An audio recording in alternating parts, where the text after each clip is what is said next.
Since 2010, EVs have had a remarkable and incredible resurgence in California. In fact, in the first quarter of 2023, 22% of all cars sold were electric.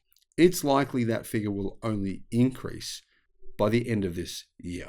Well, this is a bit of a surprise. Kia claims that even EV-loving California isn't ready for EVs. Hello, my friends. Welcome to the channel. It's great to see you. Thank you for tuning in. My name's Sam Evans, and I'm the Electric Viking.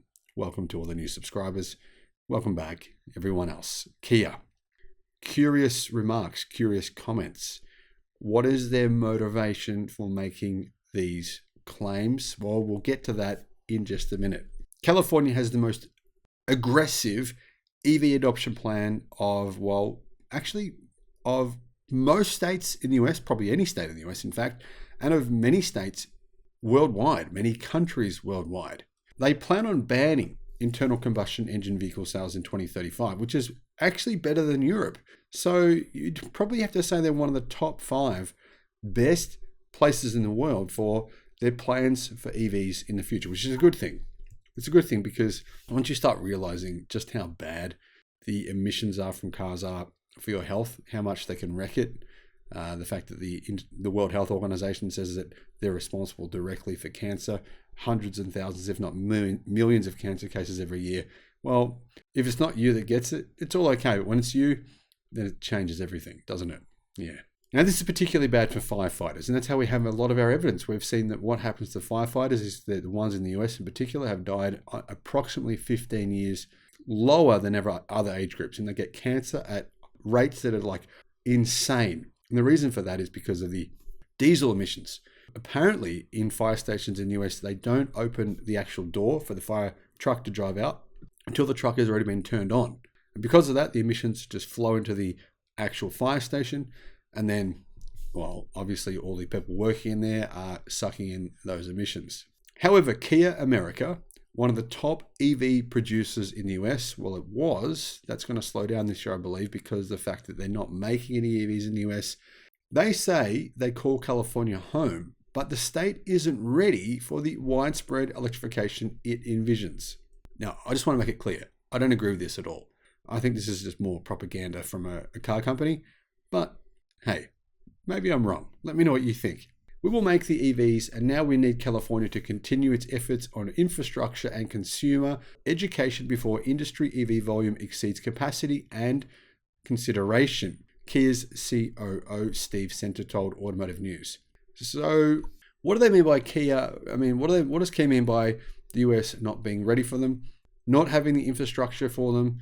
I mean, this is the sort of thing that as you buy them, as the demand is there, a lot of this stuff happens. I think it is anyhow. And the other thing worth keeping in mind is part of the IRA, part of the incentives in the IRA are to build all this out. It is happening. So this person at Kia, the COO, and Kia America's CEO, Sean Yoon, met this month with Governor Gavin Newsom and Business and Economic Development Director D.D. Myers at the state's capital in Sacramento to discuss the critical need for manufacturers and the state regulators to be in lockstep on EVs. We made it clear to the governor that the industry has captured the vast majority of early adopters and pioneers, and the next effort is to focus on mainstream EV drivers. However, Automotive News believes that this actually will be an issue. Now, keep in mind that the people who pay for Automotive News, they're mostly gasoline-powered vehicle manufacturers. Anyhow, they say that California, with a population of 39 million people, has the most drivers in the country. Last year, EV sales in California accounted for 36% of all EV sales in the US, making it the largest electric vehicle market in the country, according to data from Experian. In fact, it's one of the largest in the world. The state also achieved its goal to hit 1.5 million EV sales by 2025, 2 years ahead of schedule. But to get to the level of adoption it wants, Center said, the state must do more to advance its charging infrastructure, which includes electricity generation, transmission, and dispensing. There are currently 87,707 chargers in California. Now that's obviously, chargers that are not your house charging points. If you include charging points at homes and hotels and all those other places, then obviously there would be hundreds of millions of them. Anyhow, according to the California Clean Energy Commission, the state will need 1.2 million public and shared level 2 and DC fast chargers by 2030 to support 7.5 million EVs. So according to the California Clean Energy Commission, they need to go from 87,707 today to 1.2 million by 2030. So they've got 7.5 years. Well, actually not really 7.5, it's more like 6.5 years, 88,000 to 1.2 million. That's a huge increase. This would be like the equivalent of having one gasoline pump. No, actually, it'd be worse than this. It'd be like the equivalent anyhow, for the argument's sake, having one gasoline pump for every 39 people. That includes children, babies, children just born, etc. One for every 39. But that would be assuming that, you can't get gasoline at your home. But the thing is, you can. And 95% of the time, people will actually use their house to charge their EVs. 95%. Then we have things like curbside chargers. Curbside chargers are being built out, places where apartment dwellers can plug in. So the reality here is this 1.2 million figure, it seems wildly exaggeratory. I don't know why they need so many. Like, that would be, imagine if there was a gasoline station for every 39 people, including babies and 5-year-olds and 7-year-olds and 12-year-olds and 14-year-olds and people that don't have a license, including 90-year-olds and 85-year-olds. Include all of them in the mix in your 39, and you need one gasoline station for every single one of them. But they also have gas stations at their own houses, most of them. Does that sound like maybe overkill to you? I just don't understand why they think this is necessary. Unless they think the California population is going to double in size within the next 6.5 years. To me, these numbers just don't make sense. But hey, whatever. If they do build 1.2 million, I'm all for it. That's fantastic. There'll be free chargers everywhere all the time. Automotive News also says that EV growth will require improved efficiency at California's ports and shipping facilities. In fact, that's what Kia said. That's a big problem, apparently. He described the ports as a choking point for bringing vehicles into the country.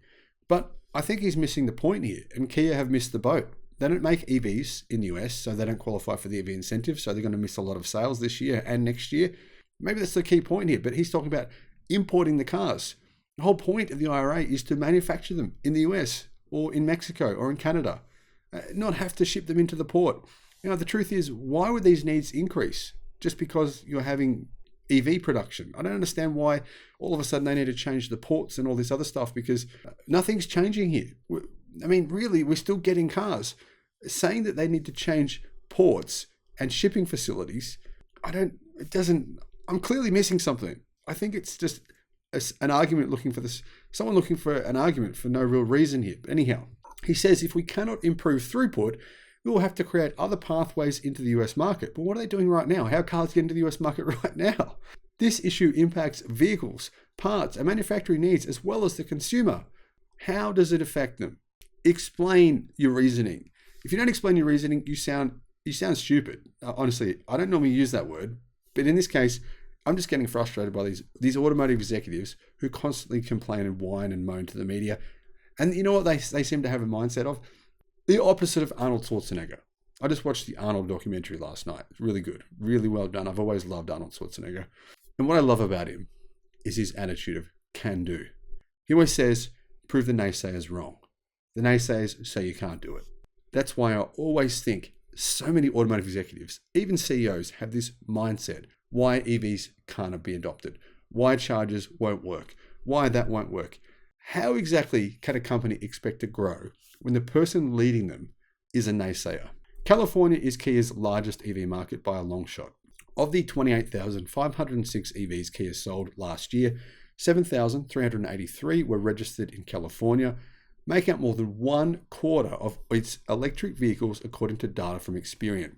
By comparison, Kia registered 1,900 EVs in Florida, 1,718 in New York, and 1,564 in Washington, its 3 other major US markets. The Korean automaker offers 2 electric vehicles, the EV6 and the Niro EV. Kia this fall will launch 3 Row EV9s with marketing that targets millennials with families. The EV9, sort of a similar vehicle in terms of size to a Land Cruiser or Prado, Ford Everest, that sort of size. It's a big vehicle. And I really like it, in fact. I think it'll be a real winner because there's not much in that market segment yet. But that depends, of course, on price. Can they bring it in at an affordable price? In addition to selling more EVs in the US, Kia is committed to building them there too, but only because of the IRA. Before the IRA came in, they weren't interested. The IRA was enacted, and they were. The same for many automotive manufacturers though. The EV9 will be the first volume EV to be built domestically in the US by an Asian automaker. Kia announced that it will be retooling its existing assembly plant in West Point to build the EV9. Kia's parent company, Hyundai Motor Group, is investing $5.5 billion to construct an EV and battery complex outside of Savannah, Georgia, called the Meta Plant, which will assemble 6 EV models across its Hyundai, Genesis, and Kia nameplates. The group plans to partner with battery manufacturers SK On and, of course, LG Chem. Now, they're both South Korean battery companies, so you can see the obvious connection there, to build and supply batteries for the 3 brands' locally produced EVs. Kia is believed to be planning an upgrade of its assembly plant in Nuevo Leon, Mexico, near Monterrey, where it builds the Forte and Rio sedans. To assemble the EV6 compact crossover as well, this will make it a North American-made EV. It will then qualify for the tax incentives, plus battery manufacturing incentives as well. So California's 2035 goal it's coming up pretty soon. If you think about it, it's only 11 and a half years away before it will be basically illegal to sell gasoline-powered vehicles in California, and diesel as well. But automakers hustling to build EVs to meet the Biden administration's mandate, essentially requiring that half of all vehicles sold in the US are zero emissions by 2030. Now, the mandate is not binding. You don't have to meet that. You don't have to manufacture where 50% exactly of your vehicles are EVs. But you might want to do that if you want people to buy them, because EVs are becoming compelling. By 2030, the EVs on sale will be incredibly compelling. There will be mainstream vehicles now. By 2030, will have 600 plus miles of range and be relatively affordable. So if you're a consumer, most likely you'd pick that over an old internal combustion engine vehicle.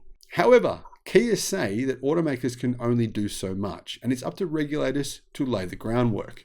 This is bigger than the automotive industry can achieve on its own, said Kia, using the adage about the chicken and the egg to illustrate electric vehicle infrastructure conundrums. I still think, he said, that the chicken came first and EV infrastructure is the chicken. Now, chicken or egg, adages or analogies aside, I really think what Kia needs is can-do attitude. They need to focus on not what they can't do, but what they can do. When Tesla didn't qualify for EV incentives, they didn't whine about it. They didn't moan. They didn't say why that meant that they couldn't make EVs or why EV adoption would be problematic or be impossible in California. They just went about it and got to work. I suggest Kia do the same. But hey, maybe I'm being too harsh here. Let me know your thoughts in the comments. Thank you for watching.